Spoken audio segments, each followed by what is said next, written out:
Today I'm going to show you what our daily schedule looks like. This is the schedule that I have posted in my activity room. Parents can see this when they come in, so they know what we're doing, and this is also for me to reference so I can stay on track. It's so important to have a schedule, not only for me, but also for the children. When they know what to expect and what's coming, they feel so safe, and those little rituals become very important. I leave it so open and simple that there's a lot of wiggle room in there for us to make any kind of changes or switch things around a bit. First thing in the morning when the kids come in, they get to just choose what they want to do. I have the activity room all set up for them, so when they walk in, everything's in place and a lot of things are very familiar, and then there might be some new activities and new fun things to explore and discover. As friends arrive, things kind of start moving. They start playing together and just having a fun morning. I also like to set out my very simple writing station. This writing station is just something that I can put up high really quickly, but I could have a couple writing utensils in there and some activity pages or some coloring sheets for them to work on. Around the corner in my kitchen area, I will have my sensory bin out ready to go, set up for them to come right in and play in it. And then I also will have my Play-Doh basket down so they can come in and play Play-Doh. We allow a full hour in the morning after arrival. Most kids get here by 7 for them to just have this time to sort of get integrated and comfortable in the classroom. Next, we're going to go right into breakfast, and the kids are pretty hungry at this point, so breakfast is a good time. Everybody's happy about that. And once again, I've allowed myself a full hour for breakfast, so I can start making this about 8. Usually my breakfasts are pretty quick. I can pull that together and I have a whole hour for us to eat and get it cleaned up, and then right after that we can wash our hands, transition, change diapers, all those good things, and then head right on outside. A lot of times I do try to have at least one activity a week that's kind of a planned activity that we can repeat outside. Like this week we had our bug jars, so every day was very fun to go outside and look for bugs. Also just our usual play in the sandbox and kind of puttering around. We have still been battling some fairly hot temperatures. We're still just dealing with that and looking forward to having some cool fall temps so we can have even more outside time. My schedule will shift a bit as we get into the cooler temperatures, and I'll probably push my outside time closer to lunchtime. After we've been outside a while, it's time to transition again. We come in, we have more potty breaks, we have more diaper changes, wash hands, get drinks. It's very natural for them to just want to come in and start right in on more play. They're just experts at playing, so just allow that play, allow free space and opportunity. Nothing very rigid there, allowing a lot of time between our activities. So next, we will have our group activity. What we'll do is start with our circle time. So I have a very, very simple circle time setup. It's just this little easel. So it'll be a welcome song, we do our weather song, and then maybe a counting song or just a fun movement song like this one where they dance around to the music and they love holding those props. So after they've even got more energy out,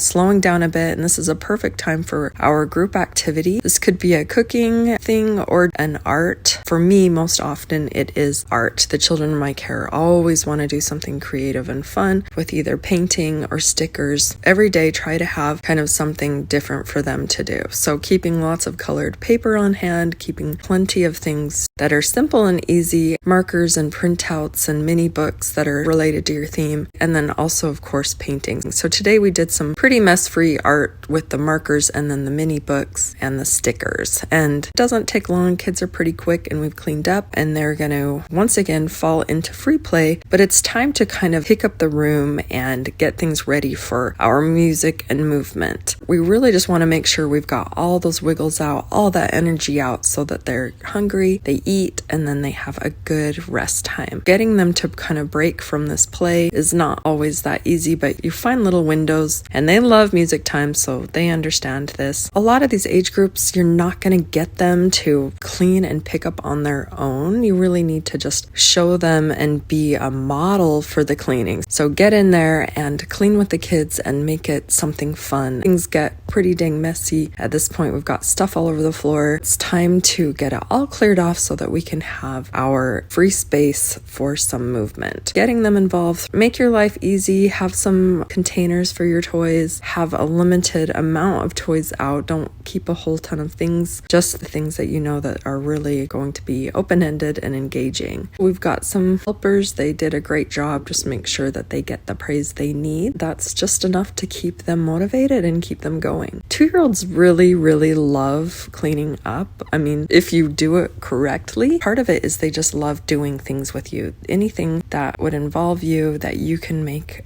fun and interesting for them. And there is a very sensitive period and the small window of time that you have with toddlers to get them interested in cleaning and picking up. There is that intrinsic reward that they get from that, and you can point all of that out and how good they made things look, and now it's going to be just right for the next person, or when they want to come back and play, all of their things are going to be together and not lost. And then we have this nice place to be in where we can move around and not trip on toys, and it just looks and feels so much better. Even 2-year-olds can learn the important value of having a clean and clear space and how much better that feels and how much better that is to work on. What I basically do for my music and movement, songs that you know if they hear turn on, they can't help but start moving. It's just one of those things their bodies just go into automatic dance mode no matter what they're doing. I have a few songs like this. We love the Gummy Bear song. The minute I turn that on, especially the little ones, this is a great time if you have older children at home, especially if it's summertime or something like that. Bring them down. They will come and they can help dance with the kids and entertain them too. So I have daughters at home and they love to come down and do this time with the kids and dance around. We like going on a bear hunt. They love the lava games and the freeze songs. Just make a playlist, put that on. The best part about this is once they're engaged in dancing and moving and getting the last bits of energy out, you can sneak off to the kitchen and you can start preparing lunch. For my lunches, I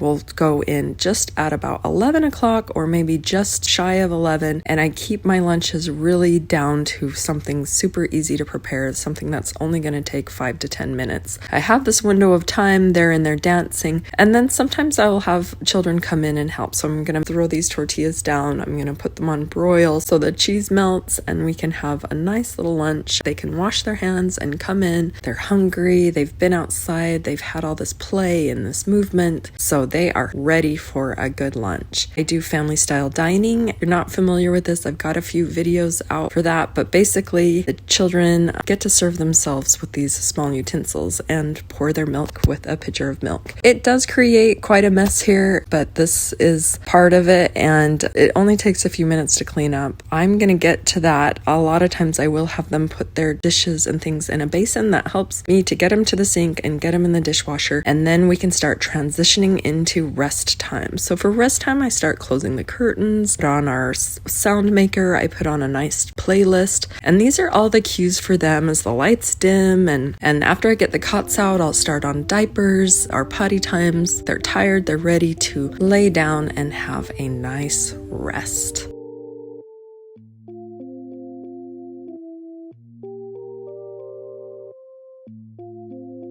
After rest time is going to be our PM snack. So kids will start moving between 2 and 3. They start getting up. They wake up naturally on their own. I turn off the sound maker. I open the curtain up. Might turn a few lights on. After they kind of wake up, they love just coming in for their snack time. After snack, after we clean up and get all our diapers and our cot put up, we've got plenty of time to do that. It's time to head right on outside and get more outside time in. I'm really lucky we get a lot of shade in our backyard during this time of day. Most of the time we will just pretty much play outside until parents start to pick up, especially if it's a decent temperature. They really just enjoy this lately. They've just been running on the grass and enjoying having our temperatures be just slightly cooler. But after a certain point, it is time to come back in and they will go into free choice play, and they can do things like blocks and other open-ended activities until it's time for parents to pick up. I hope you enjoyed watching about our daily schedule and how our day goes. I hope this gives you some inspiration on how to create a low-stress daily schedule that's simple and has plenty of time to do everything you want. Thanks for watching. Make sure to subscribe because there's more to come.